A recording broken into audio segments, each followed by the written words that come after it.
Choosing to release the past can be hard because sometimes the pain from what once was still feels so fresh and open.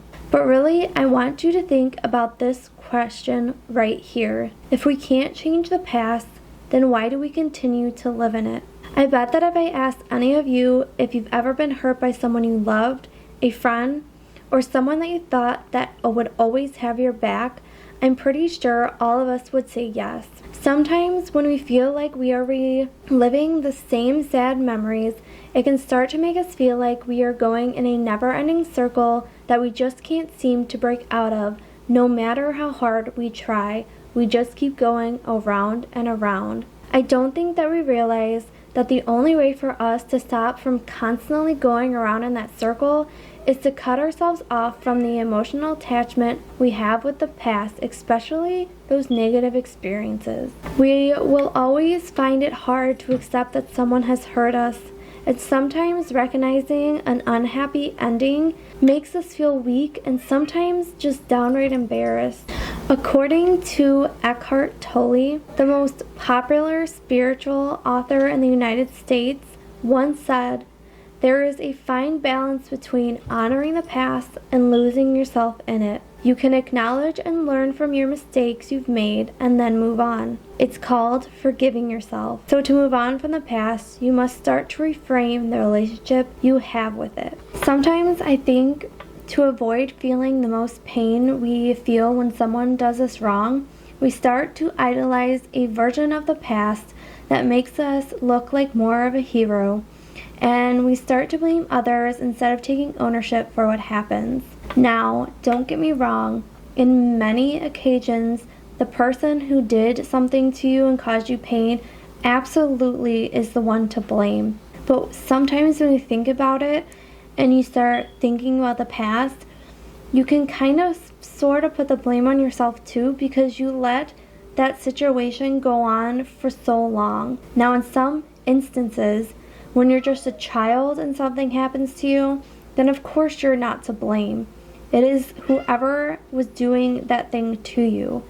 But the older we get and the more we realize what's wrong and right, sometimes we're just stuck in a situation that we just don't realize that we need to get out of in that time. So yes, sometimes others are to blame for the things that they did to us, but we also are the ones who are letting it ruin our lives today. We don't need to continue rehashing our past to keep it alive. We need to try and make peace with the end, even when sometimes that can be very hard for us to do, especially if it ended very ugly. But it's going to be much better for us to try to move forward than to keep reliving it. You see, when we start to blame others for all the things that went wrong, it can make us start to lose control. We are letting it define how we live our lives. You can't control what others do or say, but we can control how we react to what they did to us. When we focus on what people did to us, it can start to become a distraction.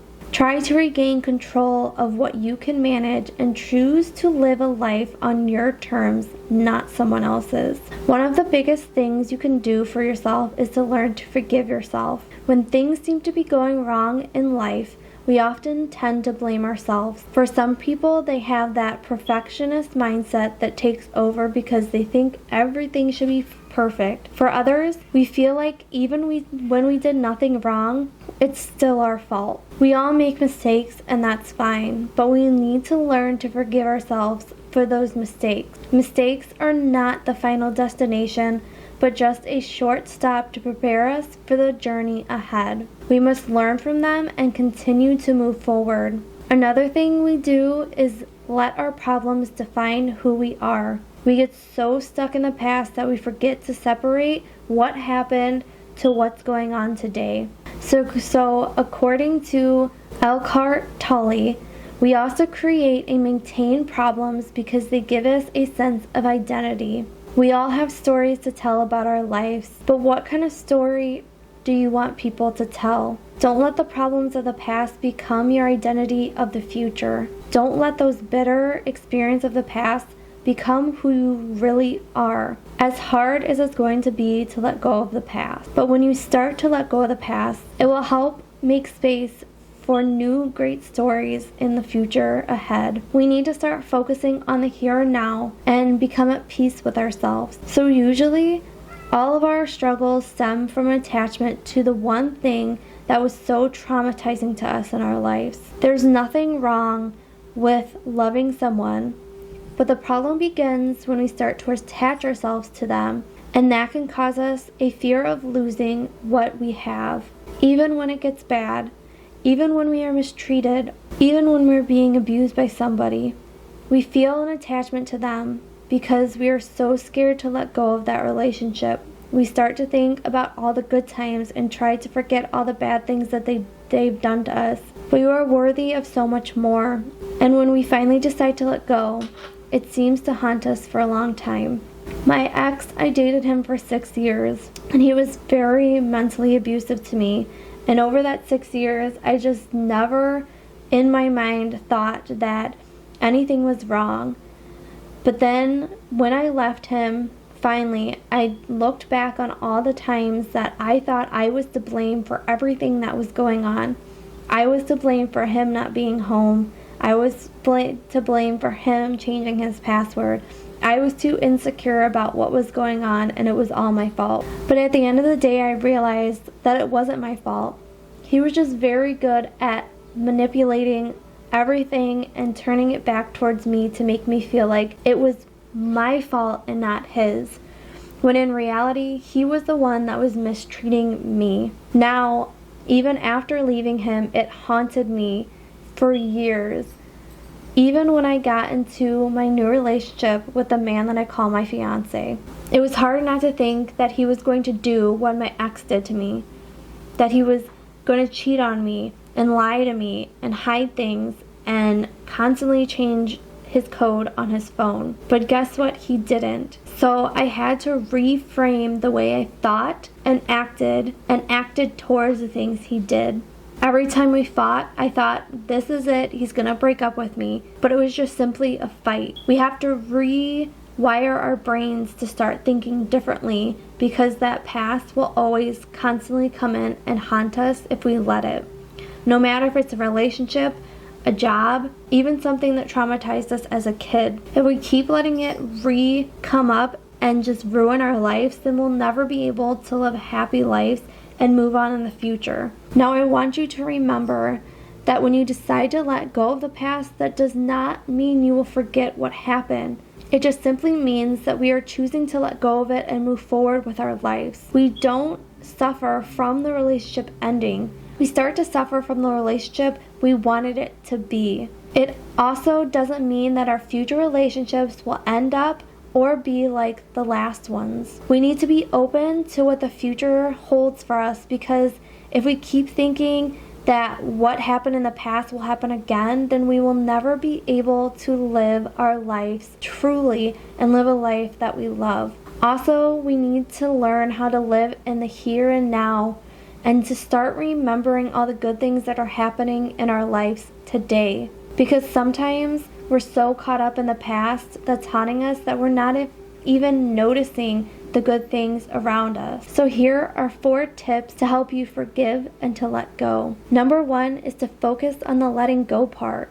That's about you and your choices. Number 2, know that it is a choice. You are choosing to let go rather than to hang on to those negative thoughts and experiences. That's empowering. Number 3 is to know your value. What's important to you? Which one will move you forward towards the life you want, the person you want to be? Is it hanging on to the past or letting go and moving forward? And number 4 is to practice mindfulness. When you notice your thoughts and emotions drifting back, redirect them. Pay attention to what you are doing right now in this moment. Are you living now despite what happened? If yes, focus on that. If no, do something in the moment to move a step towards what you value. Whether you call it forgiveness or letting go, there are actions and mindsets that move you forward in your life for your mental health. It is not good for our mental health to live in the past, It's not good to rehash the things that have already happened, because we cannot go back and change the past, but we can change our futures. We can change how we react to the way people treat us. We can change the people we're in love with, the people we interact with. We are the ones that get to choose the way our futures end up. So do we keep living in the past and ruining those future opportunities to help move us forward?